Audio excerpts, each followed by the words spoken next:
Hello and welcome to this video. Tonight we will be discussing my favorite books of 2024. I think I did the 4 right. I have 8 books for you tonight. 8. And I'm really excited to share them with you. As I've mentioned before in other videos, this was not my most prolific reading year. I was very busy, a little stressed, and struggled with focus a bit, and also struggled with making time to read, which is very, very, very unlike me.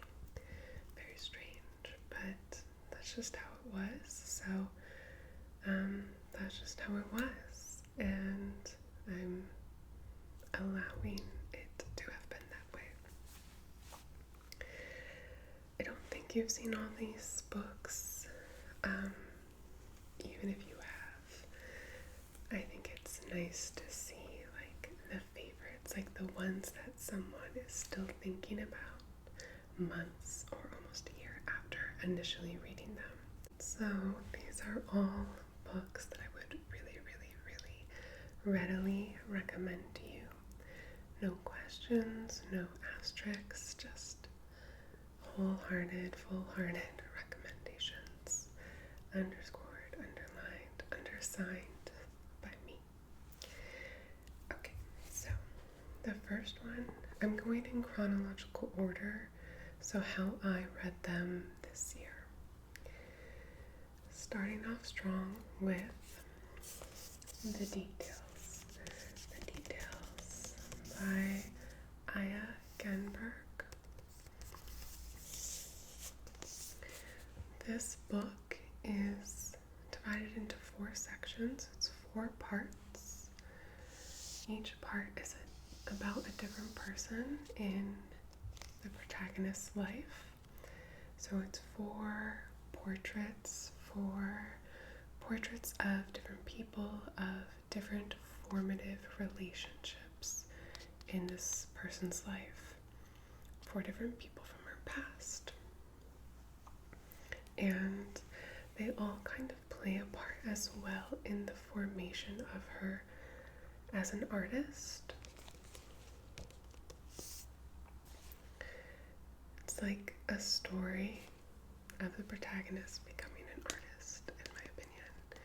And it's really spare, pretty short, really well written, simple and clear and true, and focuses a lot on detail.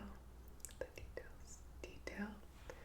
So there's a lot about the everyday, about little nuances in relationships that can become quite big, or everyday things that take on outsized importance in the relationship or in your memory of events and how they happened. And I read an interview with her where she said that she wrote this book, how do you say it, by like accumulation. So every time she started on a new section, every time she wanted to write more of one section, she would start from the top of that section and work her way to the end, editing and accumulating and like adding as she went. And so the result is this really beautiful, layered story times 4. And I just really enjoyed this one. A little orange to pink ombre. And then we have, I think, like, pardon me, okay? I think this is my only nonfiction book on this list, but it's a great one. And it's not a very, scientific nonfiction book either, but nevertheless, it is. Having and Being Had by Eulabis. I think the tapping sounds in this book are so lovely, which is not why you should read it, but it's just true. They're just so nice. And I love a cover with a still life. So these are essays. It's nonfiction, but it's kind of, it's essays. It's kind of memoir almost. All the essays are about class, about capitalism, consumerism, also race and gender. And, essay as a word in French means to try. And I feel like these essays are that. Like, you don't arrive at anything really concrete in them. It's more about the journey. There are several writers like this. Another one that comes to mind for me is Joan Didion. It's like about the journey, or Rachel Cusk when she writes essays. Watching how their mind forms thought and connects different ideas and arriving somewhere new, if not like super concrete and set in stone. And so I feel like she's writing the essays in this book really true to form and true to the original idea of essay. She puts a really personal lens on something that, like class, capitalism, something that's so big. Capitalism is a hyper object. It's hard for us to grasp. And it's so impersonal, kind of like monolithic seeming. And so she puts a really personal lens on that. I do think if you are from a different background than her, it might be hard to relate, or you might see holes in what she covers that are blind spots of a sort, just that naturally occur with anyone having, their own background. She's white, she's American, and she enters like a working sort of artist class, but was probably raised upper middle class maybe. So that definitely informs her view. And through that view, she writes so brilliantly about privilege and the discomfort that comes with the self-awareness of your own privilege, concessions she kind of has to make to capitalism, and like working within the system to survive, but also being not so much a part of it. It's like a long meditation on money, on living with money, living using money, which we all have to do, really, through her own lived experiences. And there's many little tidbits in this that I still think of all the time, like when she's deciding what color to paint one of the rooms in her house, and all the pretty colors, pretty neutral white colors have very classist, like luxurious white themes, and things like that. Lots that has stayed with me. It's also interesting because she will give like her salary, her partner's salary, when they have to replace their chimney, how much that cost. She really wanted to name numbers, given that is usually so taboo here in the States to talk prices like that for personal things. So, highly recommend. No surprise. Okay, next I have for you, Alphabetical Diaries by Sheila Heti.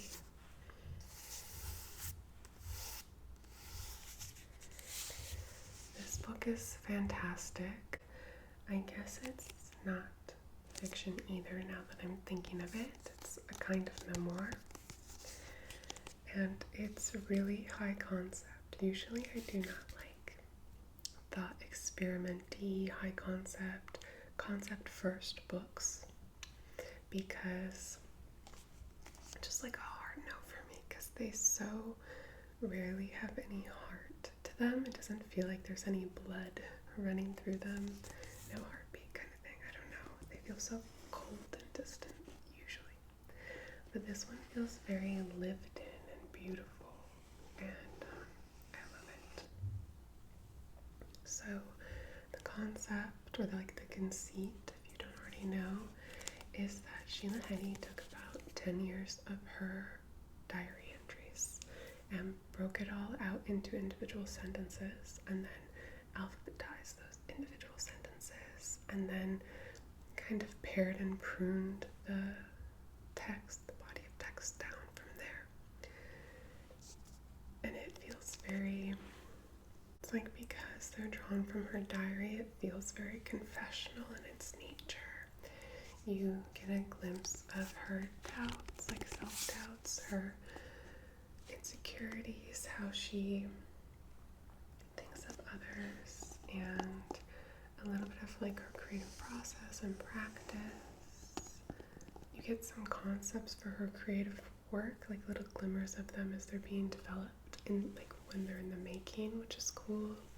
But you don't have to be a fan of her to enjoy it. It's like also all these patterns reveal themselves through the repetition of the alphabetization of the work. So you get, you see patterns, bad lifestyle choices sometimes, but then also especially bad patterns in men, bad patterns in choosing men. And it captures life so beautifully in that way. And yeah, it just has a lot of heart. It feels really lived in and fleshed out and real and personal. And the conceit doesn't feel cold or distant. It feels elegant and elevated, I would say. Just love it. Okay. And then you guys know this will be no surprise. I had never read Natalia Ginzburg before. I found her this year and I went crazy. I mean, not crazy, but pretty crazy. I went on a huge Ginsberg kick. I've read Sagittarius, Valentino, The Dry Heart, Happiness as Such, and then I have more to read of hers, but I decided to slow down to try to savor the experience, prolong my experience of her body of work.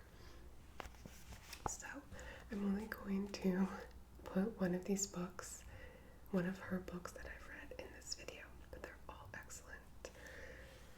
I just chose one. It is my favorite so far.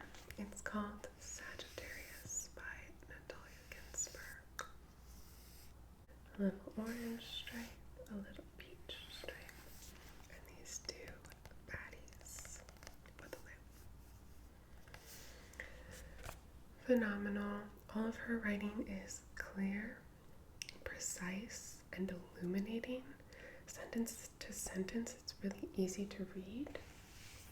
There's nothing drawn out or overly complicated about it. It's just clear. And her characters are freaking awesome. Just so memorable and so flawed and interesting. So this one's about a kind of brassy, domineering woman. She's the mother of the narrator. Like, it's narrated by her daughter. She moves to the suburbs from a small town in Italy. I think all of her Natalia Ginzburg's books take place in Italy, maybe between 1930 and 1950 or so. There might be one in 1970, I don't know, but that time period. And this woman basically is like, to hell with all that rural stuff. I want to make a little something out of my life. I'm bored, I'm restless. And so she has this idea to open up a gallery or something like that. And it's not really going anywhere. And then she meets a woman in town named Scylla.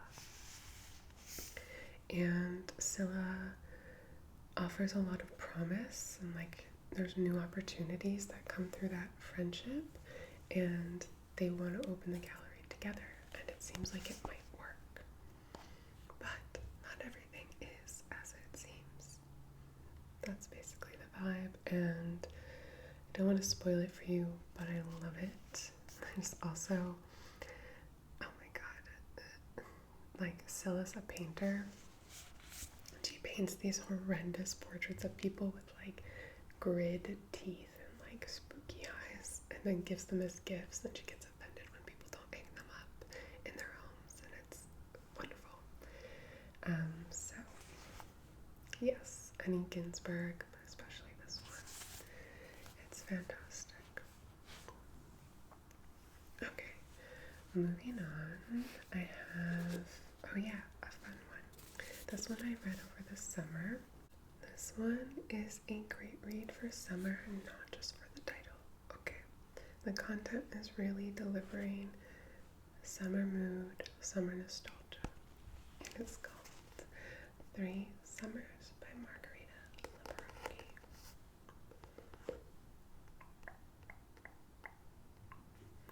She's a Greek writer, and this book is set in Greece as well. It tells the story of 3 sisters, Maria, Infanta, and Caterina, over the course of 3 summers. They're growing up outside of Athens before World War II, I believe. And it's all about these sisters, their family, their love interests, and all these characters, Maria, Infanta, and Caterina, and their love interests, like this guy David, and their parents.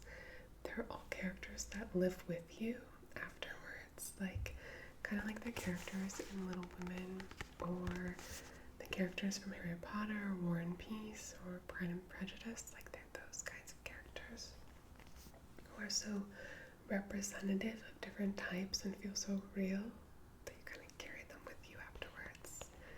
And it's just them like watching neighbors and gossiping.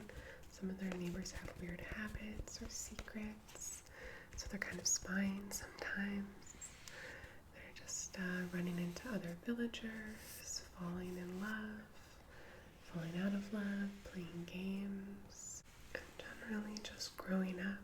And you get to see all that, and it's gorgeous, gorgeous, gorgeous. Really beautiful, really full and rich. And even if you didn't experience like nostalgic summers in your own life, it gives you like a borrowed sense of nostalgia. And I just really love it. I found it because I traveled to Greece and I wanted to read some Greek writers, and I'm so glad that I did.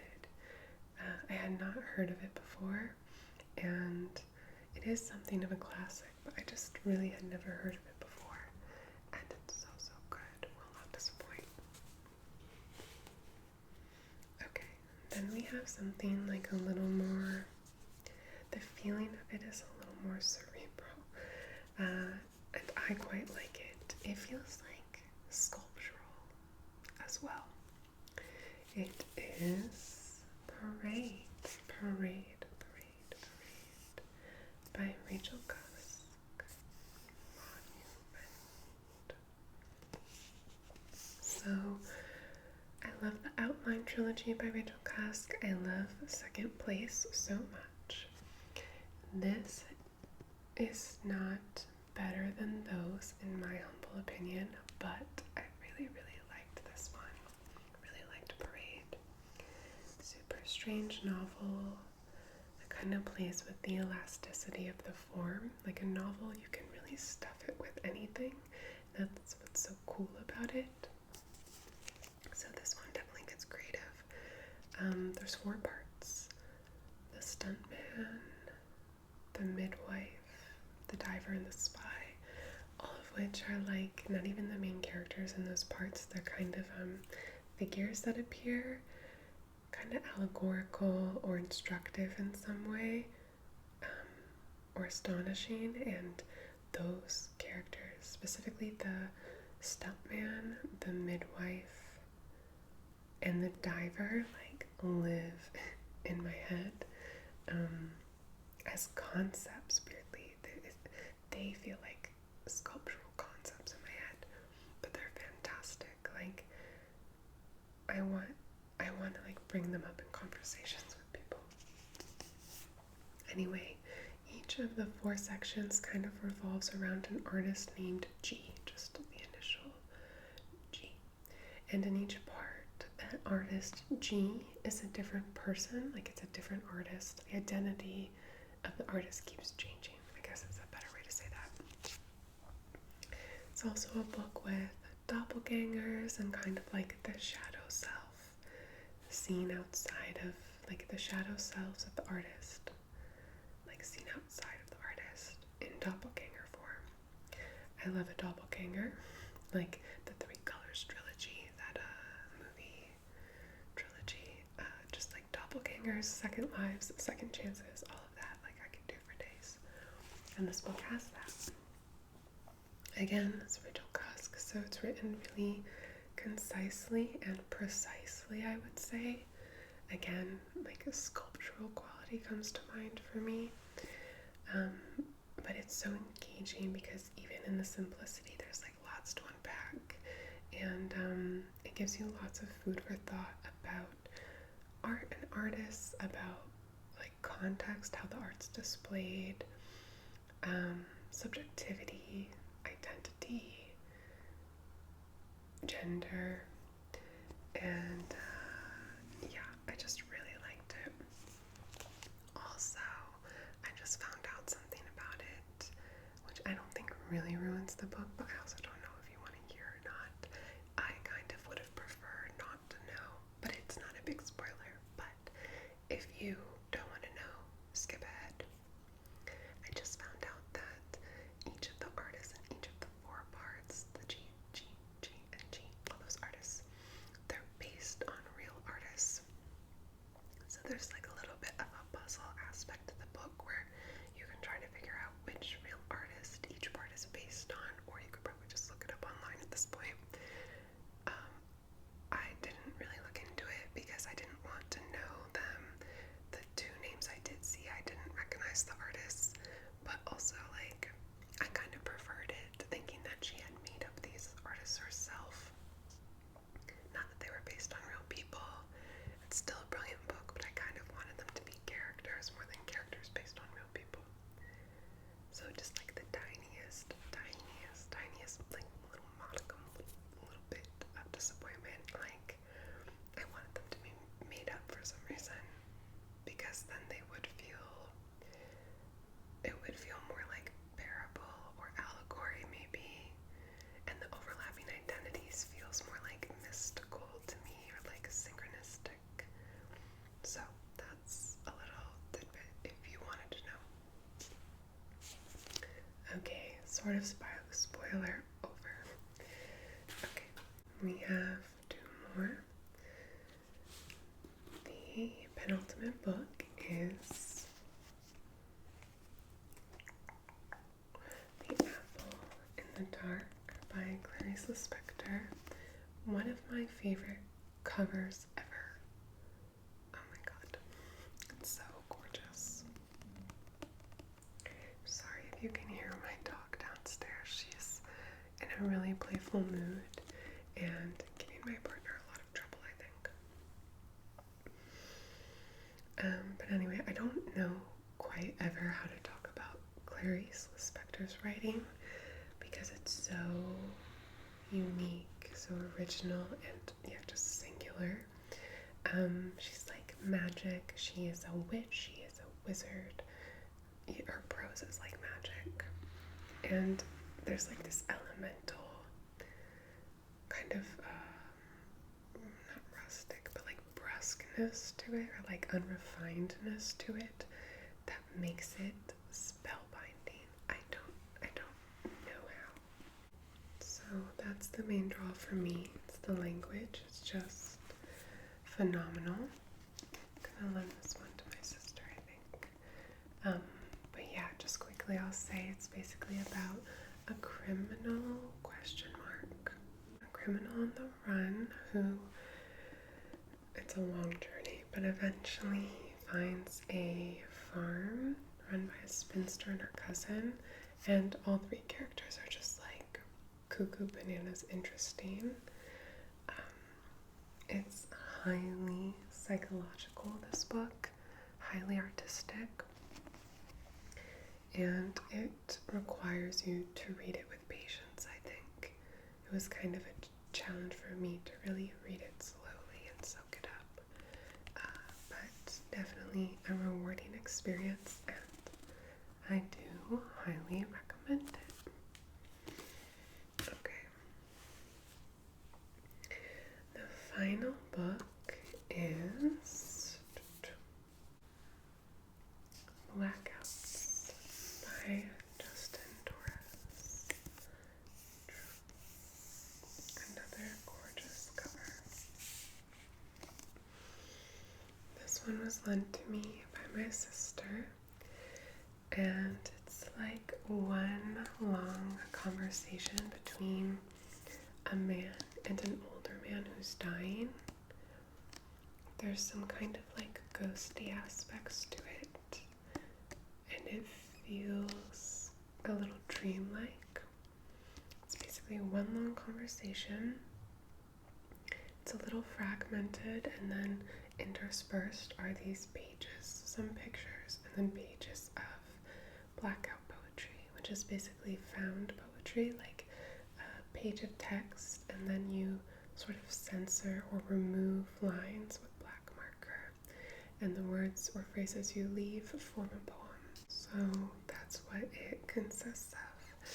I guess it was inspired by a true book called The Sex Variants, which was written based on the like genuine, well-intentioned research of this queer woman named Jan Gay. That research was then stolen and kind of co-opted and twisted around for an entirely different purpose. The aim of this book, Sex Variants, was like the total opposite aim from the original project, the original reason for the research. So that's fascinating history. And also, if you've read Pedro Paramo, which is a book I talk about here and which I love, I've recommended it here before, then you'll see a lot of references of that in here in Blackouts.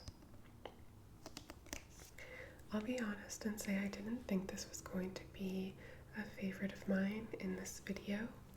I did like it, but it also felt a little distant for me and very much of the mind, like in the mind only.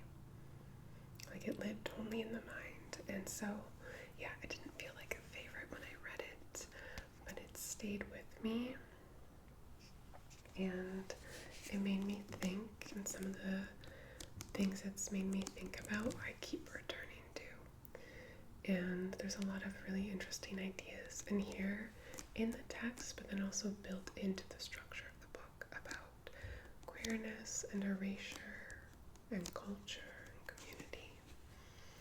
So it's super interesting and I would definitely recommend it. It's really great and really special. Okay, so this concludes this video with my 8 favorite books from 2025. Let me know if you've read any of them. I would love to know your thoughts. If you've read them and strongly disliked any of them, I support you in having that opinion. I would love to hear about it. And we will still be friends, but it will upset me momentarily. Or let me know what your favorite book of the year was. I would love to hear that too. I hope you are doing super, super, super well, and if you're not, that is okay too. I will talk to you very soon, and until then,